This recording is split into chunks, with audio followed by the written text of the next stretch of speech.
All Kerala gold and silver merchant association പ്രതിനിധിയായ Justin Palathra നമ്മോടൊപ്പം ചേരുന്നുണ്ട്. ശ്രീ ജസ്റ്റിൻ, ഇപ്പോൾ നിലവിലെ സ്വർണത്തിന്റെ വില താഴ്ന്നു നിൽക്കുന്നത് ഇപ്പോൾ 2 ദിവസമായി തുടർച്ചയായി 2ാം ദിവസമാണ് സ്വർണത്തിന്റെ വിലയിൽ ഒരു ഇടിവ് സംഭവിക്കുന്നത്.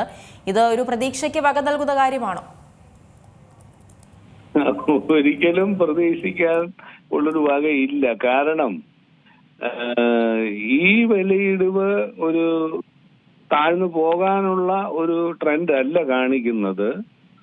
കാരണം അമേരിക്കൻ ട്രംപിന്റെ പോളിസിയിൽ പുതിയ ഒരു ഗവർണറെ ഇപ്പം സ്ഥാനാരോഹണം ചെയ്തപ്പോൾ അദ്ദേഹം വളരെ ഫെഡറൽ റിസർവിന്റെ ഗവർണറായിട്ട് വന്നിരിക്കുന്ന ആള് വളരെ സ്ട്രിക്റ്റ് ആയിട്ടുള്ള ഒരു മനുഷ്യനാണെന്നാണ് കേൾക്കുന്നത്. അദ്ദേഹം മുൻപും അതിന്റെ ചെയർമാനായിട്ട് ഇരുന്ന ആളാണ്.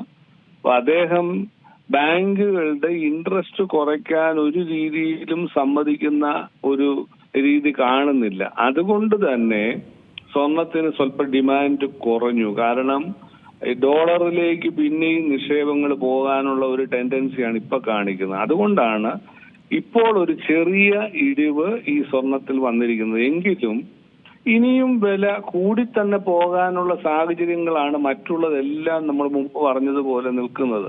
അതിലൊന്നും ഒരു മാറ്റവും സംഭവിച്ചിട്ടില്ല. അപ്പൊ അതുകൊണ്ട് വില ഇനിയും കൂടുതൽ തന്നെ ചെയ്യും. അതായത് ഇനിയും സ്വർണ്ണവില ഉയരുകയാണെങ്കിൽ നേരത്തെ നമ്മൾ പറഞ്ഞിരുന്ന ഈ 2 ലക്ഷത്തിനടുത്തേക്കൊക്കെ സ്വർണത്തിന്റെ വില ഉയരാനുള്ള ഒരു സാധ്യതയുണ്ട്. ഇങ്ങനെ കുതിച്ചു തന്നെ പോകുമെന്ന് പറഞ്ഞിരുന്നിടത്തു നിന്നുമാണ് ഈ സ്വർണത്തിന്റെ വില ഇങ്ങനെ ഇടിയുന്നത്. ഇനി ഒരു ഈ കുതിച്ചുചാട്ടം ഇനി സ്വർണ്ണവിലയിൽ ഉണ്ടാകുമ്പോൾ ഈ പറഞ്ഞതുപോലെ ഒരു 2 ലക്ഷം രൂപയിലേക്കൊക്കെ ഈ 2026 തന്നെ എത്താനുള്ള ഒരു സാധ്യതയുണ്ടോ? ഉണ്ട്, തീർച്ചയായിട്ടും ഉണ്ട്. അങ്ങനെയാണ് നിഗമനങ്ങൾ പലതും കേൾക്കുന്നത്. ഈ ഒരു വർഷത്തിൽ ഇനിയും വില 1.5-2 വരാനുള്ള ചാൻസ് ഉണ്ടെന്ന് തന്നെയാണ്. ഇനിയിപ്പോൾ ആ രീതിയിലാണ് മുന്നോട്ട് പോകുന്നതെന്നുണ്ടെങ്കിൽ ഈ വിൽക്കാൻ ഉദ്ദേശിക്കുന്നവരെ സംബന്ധിച്ചിടത്തോളം ലോട്ടറിയാണ് അടിക്കാൻ പോകുന്നത്. എന്നാൽ ഒരു പവന്റെ ആഭരണം പോലും സാധാരണക്കാരെ സംബന്ധിച്ച് വാങ്ങാനാകാത്തൊരു സാഹചര്യത്തിലേക്ക് പോകും. അവരുടെ ഒരു നിത്യോപയോഗത്തിനായുള്ള ഒരു ആഭരണം 1 പവൻ പോലും വാങ്ങാൻ പറ്റാത്ത സാഹചര്യമല്ലേ ഇനി വരിക?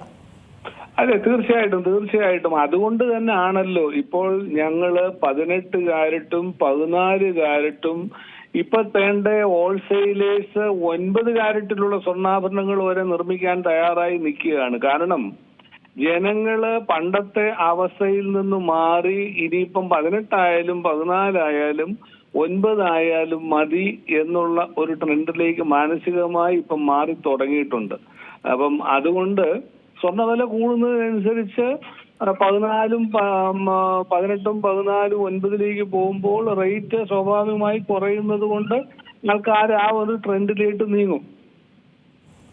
ഇപ്പോൾ നിലവിൽ ഈ താങ്കൾ സൂചിപ്പിച്ചതുപോലെ 18 കാരറ്റ് 14 കാരറ്റ് ആഭരണങ്ങൾക്കാണോ കൂടുതലായി ആൾക്കാർ എത്തി തുടങ്ങിയിട്ടുണ്ട്? നിലവിൽ നമുക്ക് ഈ കേരളത്തിൽ 14 കാരറ്റും അതുപോലെ തന്നെ 9 കാരറ്റും ആഭരണങ്ങളൊക്കെ ലഭ്യമാകുന്നുണ്ടോ? തീർച്ചയായിട്ടും കടകളിൽ ഇപ്പൊ 18 കാരറ്റും 14 കാരറ്റും വിൽക്കാൻ തുടങ്ങിയിട്ടുണ്ടല്ലോ. എല്ലാ മിക്കവാറും ഉള്ള കടകളിലേക്ക് 18 കാരറ്റും 14 കാരറ്റും വിൽക്കുന്നുണ്ട്. ഇപ്പോൾ അത് വിൽക്കുമ്പോ ഒരൊറ്റ കാര്യമേ ഉള്ളൂ. 22 കാരറ്റ് വെക്കുമ്പോൾ 22 കാരറ്റിന്റെ ഹോൾമാർക്ക് ചെയ്തിരിക്കണം. 18 കാരറ്റാണ് 18 കാരറ്റ് എന്ന് ഹോൾമാർക്ക് ചെയ്തിരിക്കണം.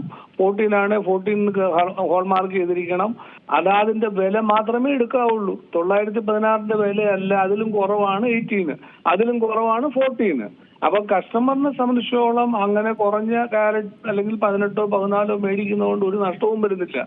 തിരിച്ചു കൊടുക്കുമ്പോഴും അവർക്ക് ആ റേറ്റിനനുസരിച്ചുള്ള വില കിട്ടുകയും ചെയ്യും.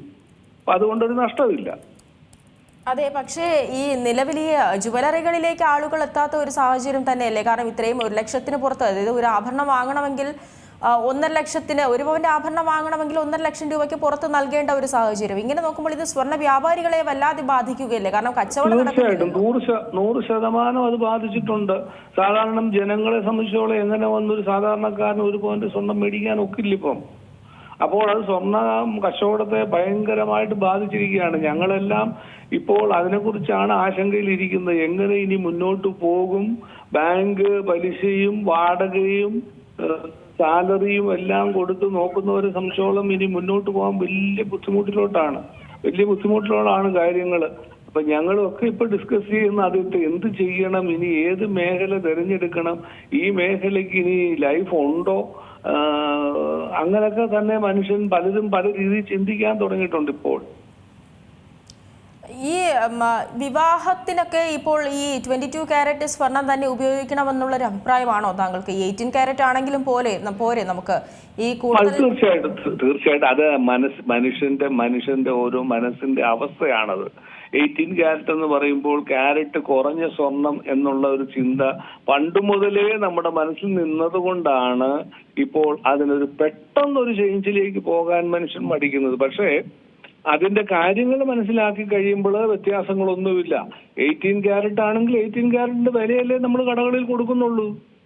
14 ആണെങ്കിൽ 14ന്റെ വിലയല്ലേ കൊടുക്കുന്നുള്ളൂ.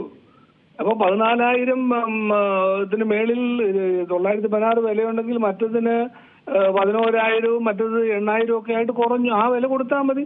തിരിച്ചു വിൽക്കുമ്പോഴും ആ വില തന്നെ കിട്ടും.